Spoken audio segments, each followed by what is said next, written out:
Good evening, everyone. Before we begin this informational, I'd ask everyone to please stand for a moment of silence for all the lives lost in Afghanistan, please.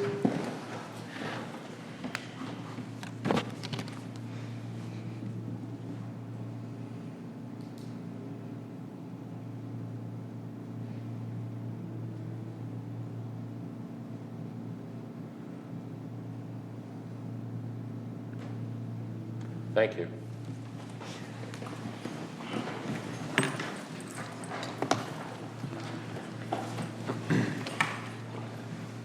Okay, tonight we're here to take public comment once again, and I do have a sign-up sheet at this time. There's another copy out there if someone comes in after this has begun and they want to sign up, or just come when the time is clear for the microphone. Either way it works. As always, please identify yourself with name and address. The first person here, based on what I can read, I believe is Joseph Marino, Immigration Advocacy and Support Center. Good evening, thank you. I hope that was correct. That was exactly correct. Thank you. My name is Joseph Marino, and I'm the Executive Director and Attorney at the Immigration Advocacy and Support Center, or IASC, in New London. IASC is a 501c3 nonprofit whose mission is to provide low-cost immigration-related legal services in Southeast Connecticut. IASC is requesting $59,820 for a grant to support COVID-related immigration needs due to increased volume. Why is this New London-based not-for-profit requesting support from Norwich? Simply put, IASC is the only not-for-profit organization assisting immigrants in Southeast Connecticut. The lion's share of our clients are from New London and Norwich. So although we are physically located in New London, every day we see and service clients from the Norwich area. It is important to note that about 40% of our current clients are living in and around Norwich. IASC has seen visits and casework volume increase significantly in 2021 compared to 2020. IASC believes that much of this increase reflects the impact of COVID and is requesting funding to ensure that our most vulnerable residents remain able to receive immigration legal assistance. Low-income immigrants in our area were hit hard financially by the pandemic. Expenses such as immigration filings were delayed as long as possible. Now many of those filings can no longer be put off, and IASC has seen a doubling of casework in 2021. In addition, COVID is driving more people to file elective immigration proceedings, such as new green cards for relatives and citizenship applications. IASC believes that many of the new green cards represent a desire to bring relatives abroad to a relatively safe haven from COVID into the United States. Permanent residents see that they have additional healthcare benefits with citizenship and are choosing to pursue naturalization with greater frequency. Finally, some immigration policies are directly tied to COVID. USCIS recently announced a new Temporary Protected Status, or TPS, program for Haitians in the United States. The Department of Homeland Security and USCIS have stated that among the reasons for this new program, quote, Haiti faces the challenges of rising food insecurity and malnutrition, waterborne disease epidemics, and high vulnerability to natural hazards, all of which have been further exacerbated by the COVID-19 pandemic. TPS gives undocumented Haitian folks two things that are important, not only for families, but for the community at large: the ability to live in the United States without fear of deportation and the right to work. The ability to work means increased independence for individuals and families, and also means more folks contributing to society, paying taxes, in short, a situation where everyone wins. The upcoming weeks at IASC are booked with TPS appointments. In just the first 2 weeks since the announcement, IASC has had 13 clients in for TPS, almost all of whom live in Norwich.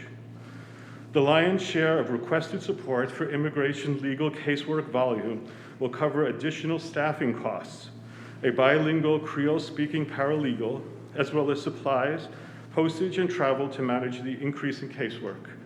The program will also help cover the loss of revenue from Haitian TPS clients not able to pay for any legal fees. Supporting our most vulnerable residents is clearly a priority of our community. Immigration legal aid can reunite family members and keep existing families together, ensure the ability to work, and provide access to enhanced healthcare, education, and housing benefits. Ensuring the availability of legal aid during the pandemic is critical not only to individuals, but to the well-being of our diverse community. Thank you for your time. Thank you, sir. Mr. Russ Howard?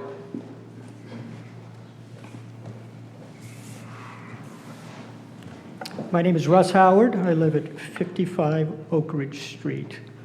I recently moved to Norwich. I've only been here for 4 months. I've had an opportunity to walk the streets in my neighborhood. It doesn't look pretty. I've noticed a lot of vegetation growing all onto the streets. Street signs are covered, destroyed, or bent. Road name signs seem to be deficient. They don't seem to be illuminated properly, which I believe could be a hindrance to police department and fire departments, even though they probably know their territory quite well. I've been out of the state for 3 years. I've lived here all my life, but I've been gone for 3 years in a southern state, in a large southern city, with far less financial resources to do anything. But they seem to get it done. That's a whole other subject in itself. I noticed the police department is getting some money to hire some people. That's good. I wholeheartedly agree to that. But I've contacted the Public Works Department on simple things, and they basically tell me they're short-staffed. They don't have enough resources to go out and do anything except emergency stuff. I understand what they're saying. I didn't complain to the gentleman. He also said some of his equipment is deficient and needs to be repaired. So what I'm saying is you probably should allocate some money towards the Public Works Department because your city is a mess. At least the east side's a mess. The west side's a little prettier. Don't know why, but I've noticed that. I pay close attention to that kind of stuff. So I'm looking for perhaps some resources to give towards the department that keeps the city looking better. Because if you're dumping a lot of money towards the Norwich Community Development Corporation to bring more people here, more businesses, quite honestly, I wouldn't move here. I am contemplating moving, but I can't at this time. I'm hoping things can turn around. My mantra is simple. Fix what you got. Don't add. You got a bucket of money coming at you. Perhaps you should use it in different ways as opposed to just admirable to do the things that you've got listed here, but perhaps you should just look at what you got and try to fix it, because it needs fixing. I've seen some aerial pictures from the 1950s and 60s. You could see all the streets. Nothing was growing over them. It's quite a difference. So I'm hoping that you can look at some other ways to spend the money to actually help the ground level, down at the right down to the street levels, where the people are walking around, looking around. That's the environment they see every day, and if it doesn't look nice, you can imagine how they'll feel. Thank you. Thank you, sir. Kevin Allen?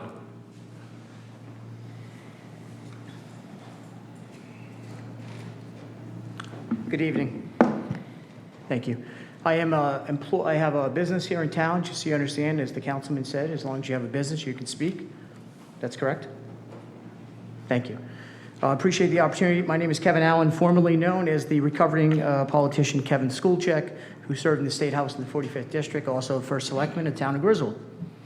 I'm here to tell you that I'm concerned with what the city is doing and whether or not I want to stay in the town with the business I've started. And I'll share with you my thoughts.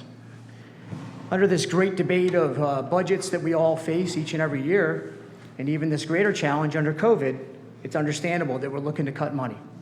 We're looking to save money and spend it smartly. But the very fact that this body, under advisement of the town manager, would attack a personal class of firemen and police officers in your city is disheartening.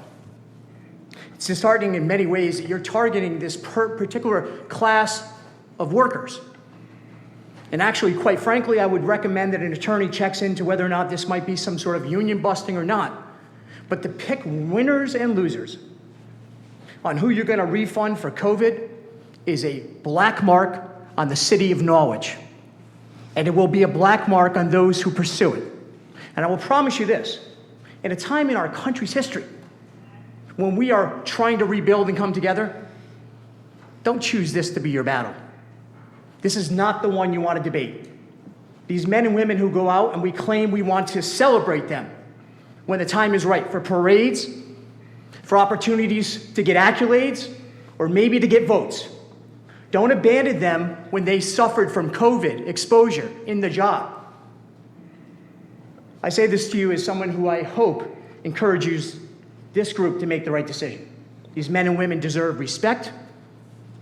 And I believe me, I have a platform that's national. I will expose each and every one of you for your misjustice in treating this work class. Thank you and have a good evening. Thank you, sir. Ilana Sherman, please. Thank you. Alana Sherman, 65 Cedar Street, Norwich. Thank you for inviting the public to provide input on the disbursement of the city's share of American Rescue Plan funding. I'd like to put forward three very general recommendations. First, improving access for people with disabilities.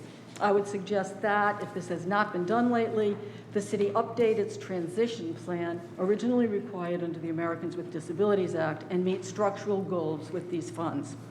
I would encourage the city to explore how it can improve non-structural accessibility as well. For example, by captioning city council meetings. The city already installed an assistive listening system in council chambers. Captioning all proceedings would go even further, making distance attendance and after-the-fact video watching possible for people who are deaf or have hearing disabilities. It would also help fulfill the city's obligations under the ADA. Second, increasing open space in the city.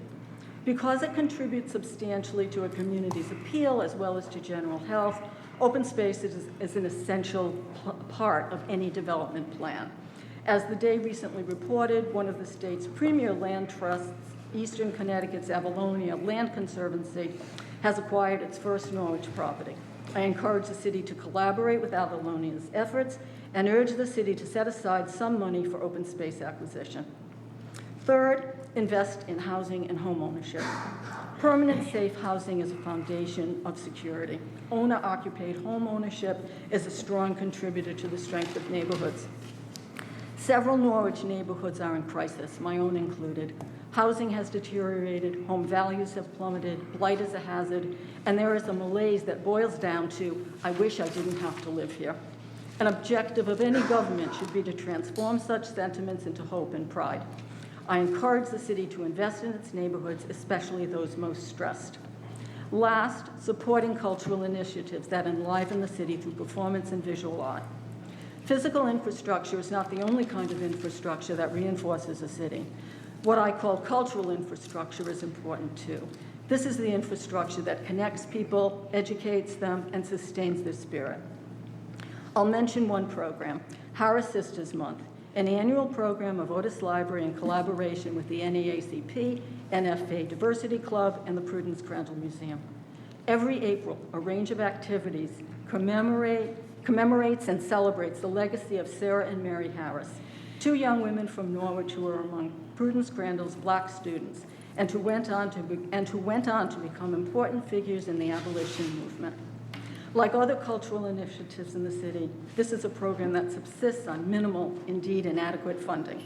Such activities should receive strong consideration for the help they need and deserve. Thank you. Thank you very much. Beryl Fishbone, please.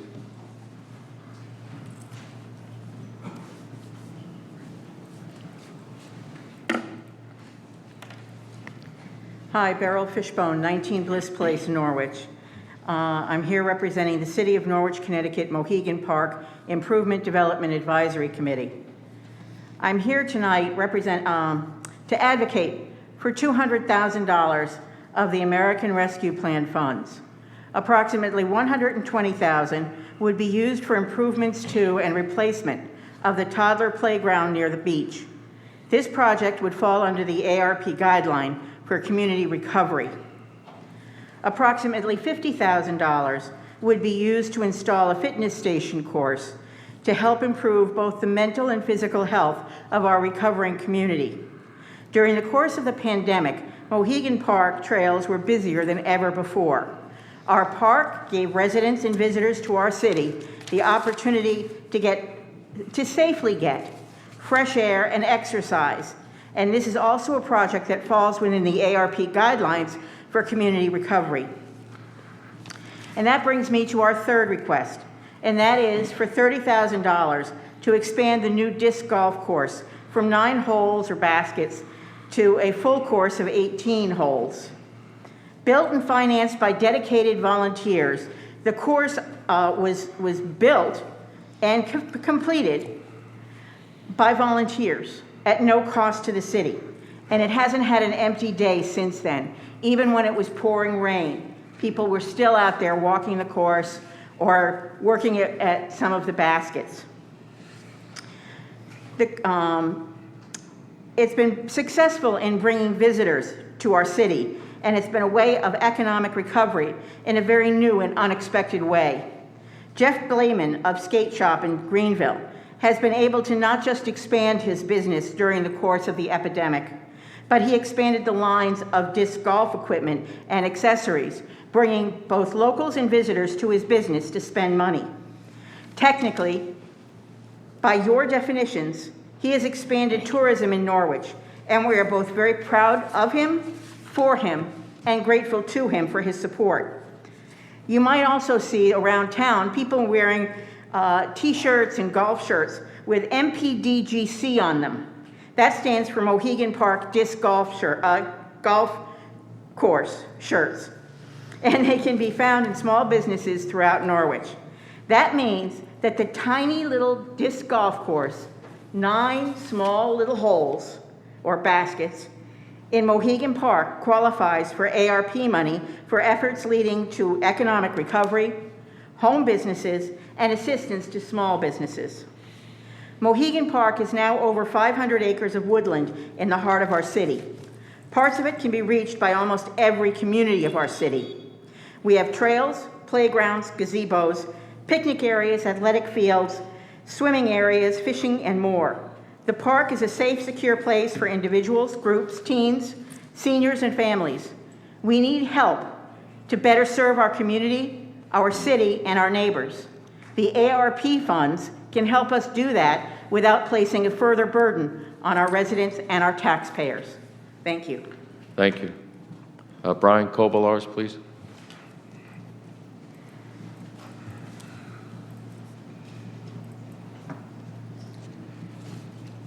Good evening, Brian Kobolars, 16 Hobart Avenue. I've spoken to you several times before on this. I have yet to hear feedback come in from Mr. Salamone or the city council members on what is going to be accepted from the public speaking. Is it making any difference? The people I'm talking to in the community say they don't want to be here because you don't listen. That said, I went to the U.S. Treasury website. The funding objectives when they launched this was to support urgent COVID-19 response efforts to continue to decrease the spread of the virus and bring the pandemic under control. Replace lost revenue for eligible state, local, territorial, and tribal governments to strengthen support for vital public services and help retain jobs. And immediate economic stabilization for households and businesses. Like I pointed out before, I'm not seeing anything for small business. I'm not seeing anything, much of anything really, in comparison to the other pie-in-the-sky projects when it comes to households. I'll skip by some of this and go to the use of funds. Support public health expenditures by, for example, funding COVID-19 mitigation efforts, medical expenses, behavioral health care, and certain health and safety staff. Address negative economic impacts caused by the public health emergency, replace lost public sector revenue, provide premium pay for essential workers, invest in water, sewer, and broadband infrastructure. Within these categories, recipients do have broad flexibility to decide how best to use this funding to meet the needs of the community. But you know what? I don't see $800,000 being given to a developer that's going to work on a building that's been closed for over 20 years. That's not recovery from COVID. That's recovery from a bad economic history here in the city. And it's from some of the bad decisions. Now, I just want to sneak a couple things in here quickly. One, misquoted in the last thing on the paper. I did not say eliminate funding for the parks. I just brought up Yantic Falls as a bad example of how this didn't fit. Basketball courts, parks, you know, all of that we have here in the city need to be supported. The other thing is, I brought it before, infrastructure. The public sewers are part of what is specifically identified in this funding proposal that is acceptable, without a question mark. We need the work.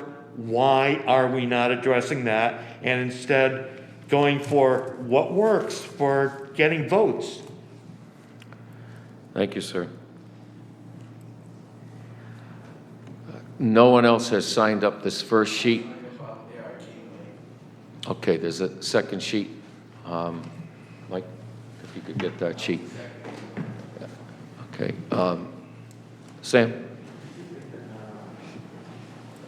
Thank you very much. I'll try to keep my comments brief. I believe I have 3 minutes. Yes.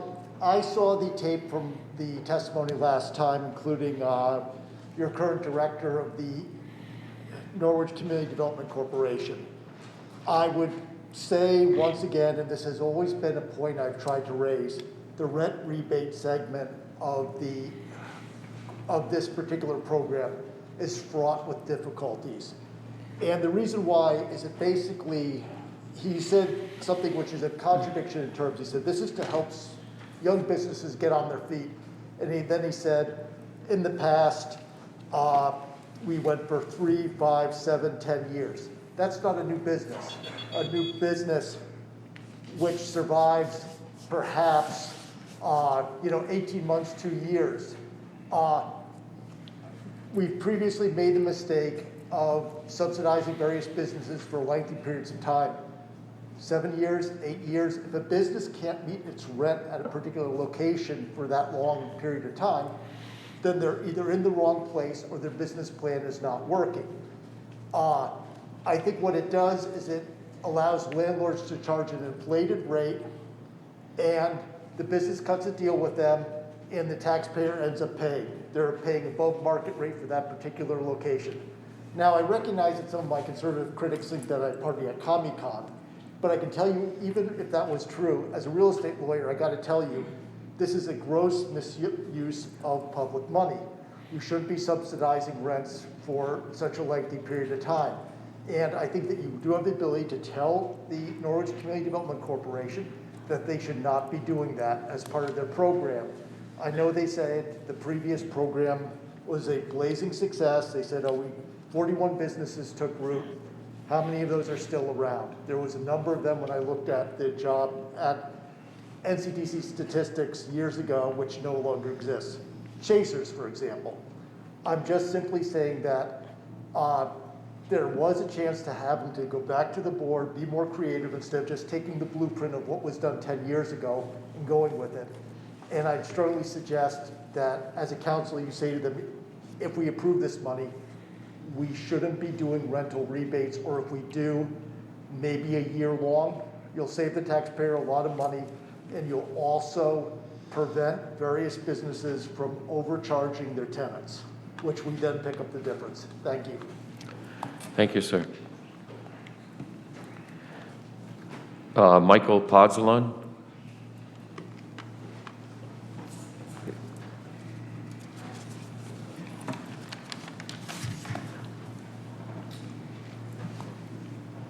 Michael Bosling, President of Norwich Firefighters, 892, 27 Whitebrook Drive, Brooklyn, Connecticut. I don't see any fire department up there yet, so here we go. City Council members, Mayor Nystrom, City Manager Salamone. It has now been 2 weeks since I last stood before you in these chambers, illustrating the complete lack of support the members of the Norwich Fire Department have received regarding our COVID concerns.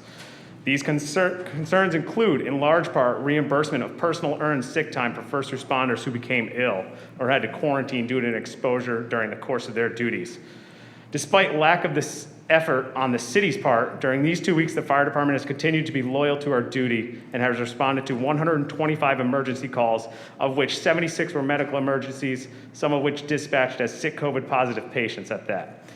In these 2 weeks, the city leadership continues to disappoint us and disappoint the city. City Manager Salamone hasn't even reached out to me to work out a possible resolve. To us, it seems like Mr. Salamone would rather hide behind our labor complaint and wait for lawyers to decide, inadvertently costing taxpayers more dollars.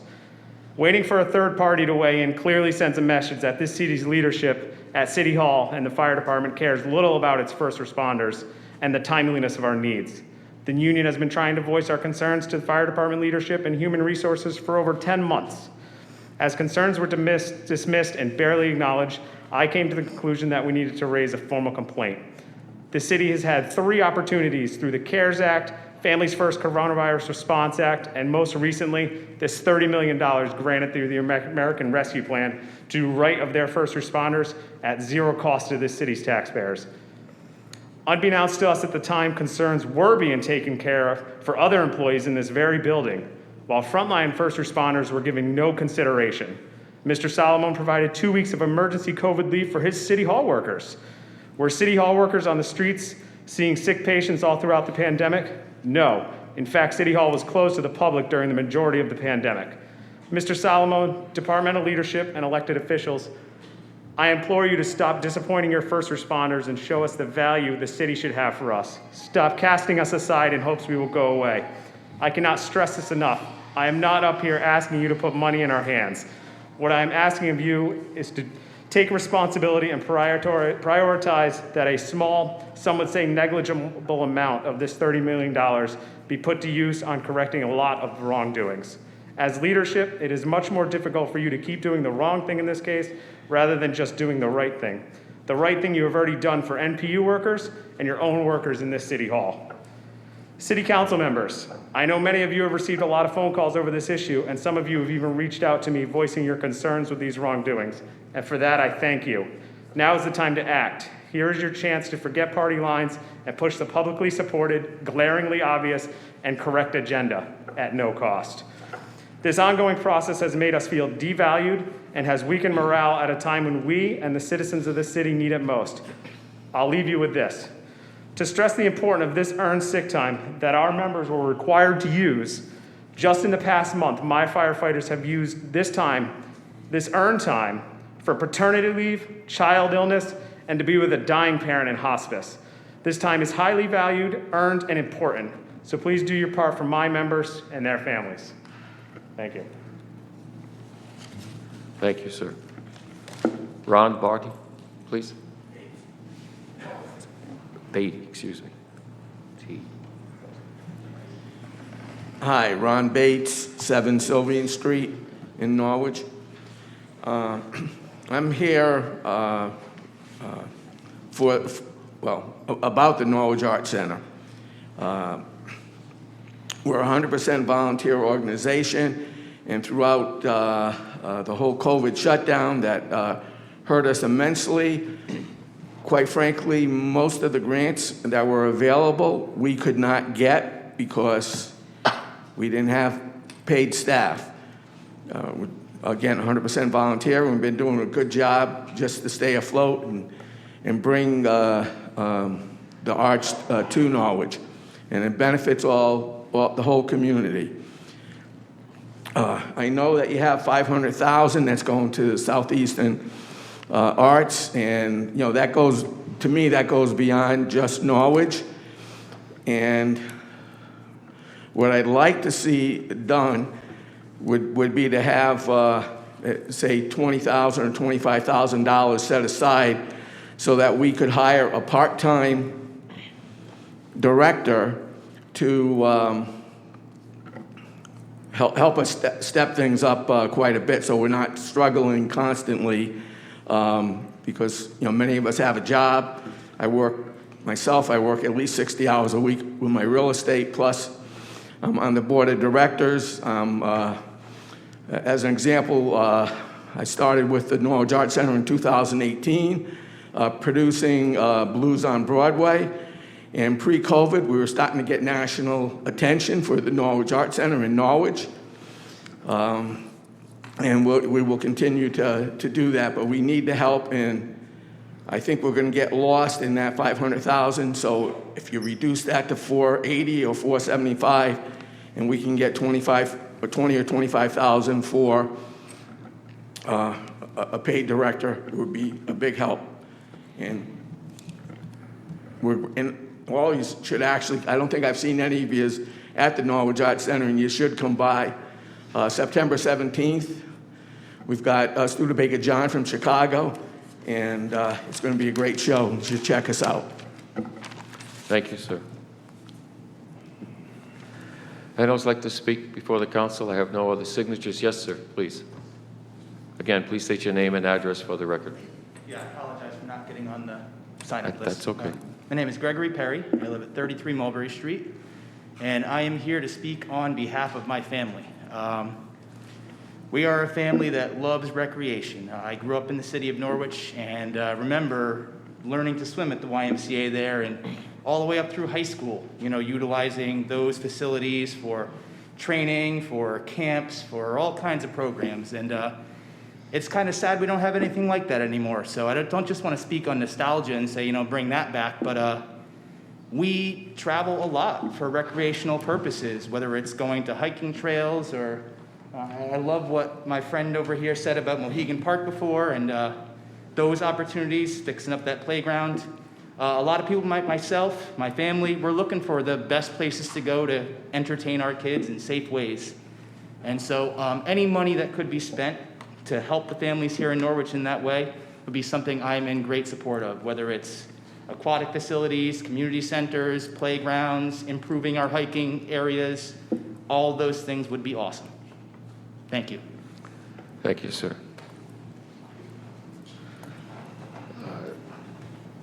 Anyone else like to speak at this time?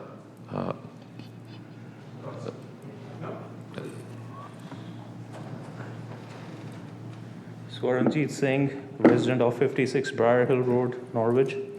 Hello, everyone. So I just want to refocus again. This is the money we're never going to see again, and we all know that. So it is very important each and every penny is distributed in a right way, so it not just help our generation, even the next generation. This is our opportunity. There are many things we can do with this. One example is, so I'm going to a few businesses, maybe 25 businesses. Nobody even knew we had grant. They said there's no communication. Maybe we should invest in advertisement as well as some more communication with the small business owners, so they at least get to know there is help available for them. So this is something we should utilize. The other thing is there should be more cultural awareness that we are lacking in our city. Of course, there's a grant that goes towards art and culture, but we should specify that there should be some portion going towards the education part, which we all need to know. Then, of course, e-governance is one of the important factors, which I think we can address with this money. There are other countries who are not even near to us, and they are doing all these things. And why cannot we implement those things in our city? Why somebody have to come to City Hall for something so small? We should all the residents should have Norwich app. We should be able to log in. We should be able to access all our information that we need, instead of coming to the City Hall, putting up mask, and then asking for the information or paying for that information that we don't have to pay. So we can utilize these money in this way as well. Then again, there's like public health education, which we are lacking. Of course, if we don't want to make non-smoking zone or don't want to focus on anything, we can focus on more public health education. We need to save people's life. So we do need to invest in that as well. And of course, we should also focus on green energy. Climate change is something real, and we can all pretty much see that in our lifetime, how weather is changing. So we should definitely promote that as well. And not just this money, there's some more money coming through infrastructure bill, which was passed. So we should utilize all these resources for our city before all other big towns in the city grab those money. If we don't even have plan, nobody gonna just give us money. So we need to be proactive in all these things. And that's it. Just make our city more business friendly. Taxes are not coming down, I don't see them. It will take a lot of hard work. Let's just justify our taxes that we are paying for a long, long time. So let's all work together to revive this city. Thank you. Thank you, sir. Officer?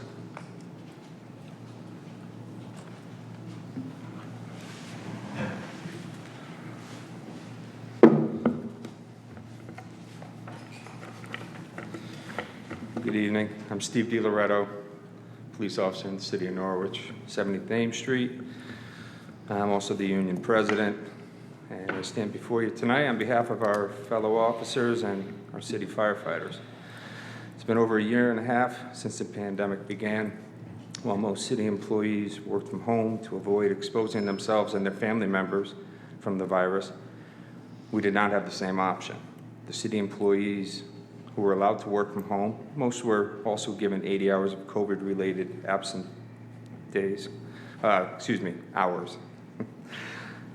Police officers and firefighters, those who came to work every day, as we had to due to the nature of our profession, were not provided with the same 2 weeks of COVID time. Police officers and firefighters know too well emergencies rarely abide by the same guidelines a local government lays out in advance. It's the nature of our work. We are your hired protection. We will race towards and face danger on your behalf, be it gunfire, a burning building, or in the cases of 2020, a pandemic and civil unrest. The pay is fair, but we don't do it for the pay. We do it because it's in our blood. To parrot a phrase we have heard thrown at us so often this past year, it's what you signed up for.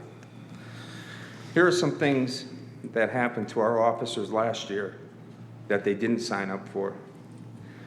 Can you imagine what it would be like to walk into a home not knowing if any of those within had COVID? It happened to me at least a half a dozen times when I'm interviewing somebody, and then I find out after the fact.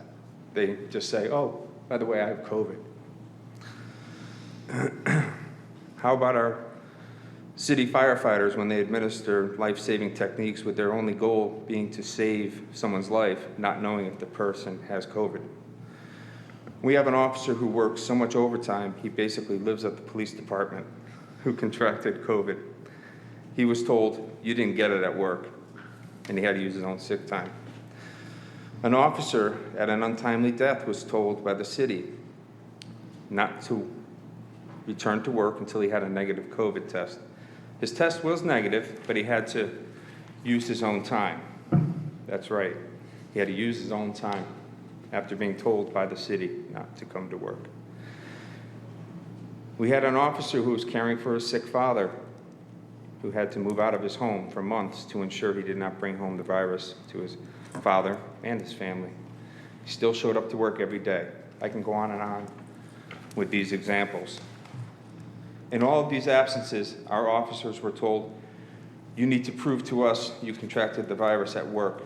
The burden of proof was put on the police officers and firefighters who never stopped showing up to work during the pandemic. Placing the burden of proof on the police officers and firefighters is inappropriate, especially when the doctors and scientists in the country don't fully understand about COVID. During our last conversation with the city manager and human resources, we were told, we can, but we won't.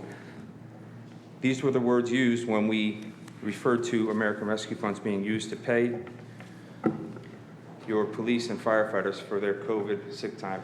Again, the response was, we can, but we won't. I'm hoping the police and fire departments can find some relief at this point from all of you tonight. You can. Will you? Thank you. Thank you.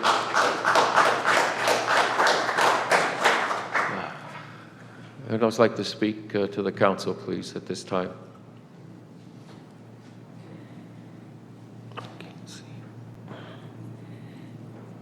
Again, anyone else like to address the council at this time?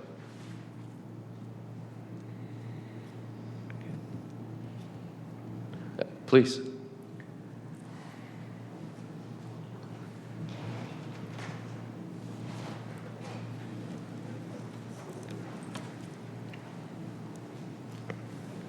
Good evening, Sheila Hayes, 382 Laurel Hill Avenue.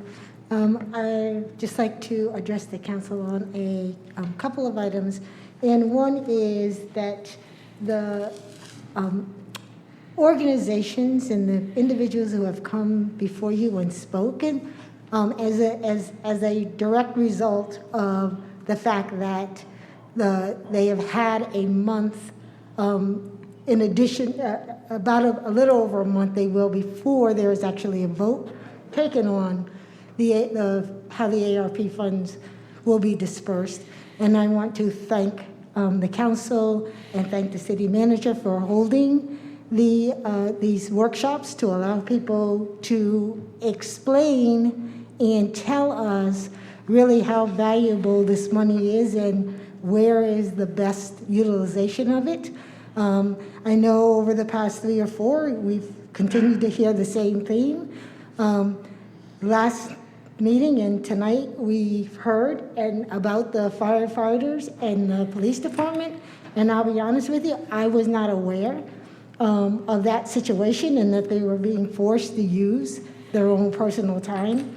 So I would support you taking a look at their request and considering or making a consideration on how that can be addressed, because if without our first responders, we don't get through this pandemic, whether it was last year or we continue with the rise in the variant.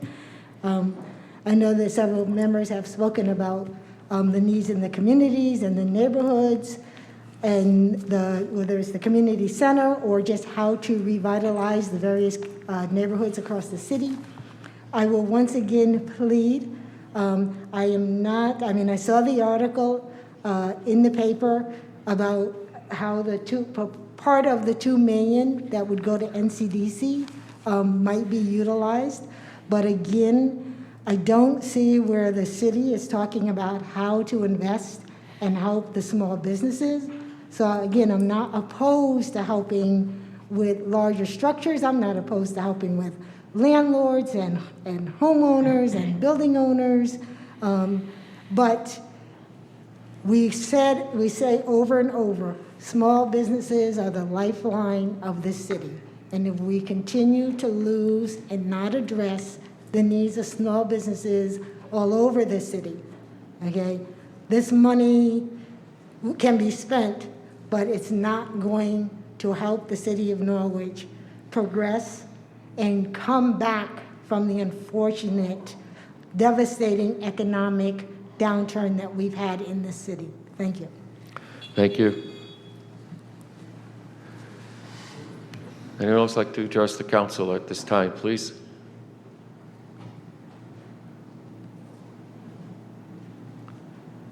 Again, anyone else like to address the council at this time?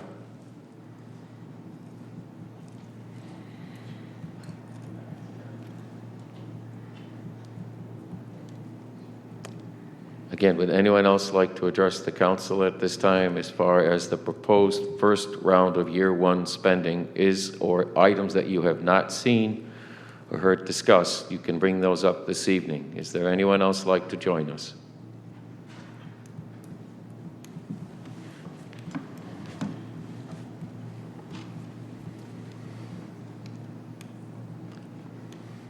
Again, anyone else like to join us?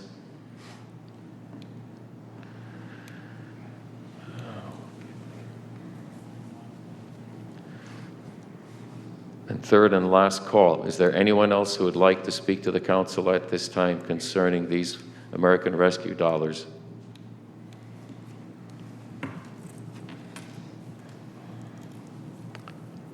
Seeing no one else, then at this time I declare this informational to be closed. And thank you all for sharing your concerns.